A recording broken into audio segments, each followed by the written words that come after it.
Hi guys, welcome back to a new episode of Crazy Gamer. Today in this video, I'm gonna show you how you can log out of your War Thunders account. Keep watching the video till the end.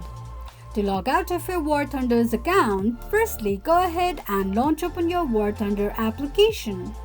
The home page of War Thunder application will appear on the screen. Click on your profile icon at the top left corner of the page. From the pop-up, click on Switch User option. Confirm logging out of your War Thunders account by tapping on Logout. It will log you out of your War Thunders account in no time. This is how you can log out of your War Thunders account quickly and easily just in few steps.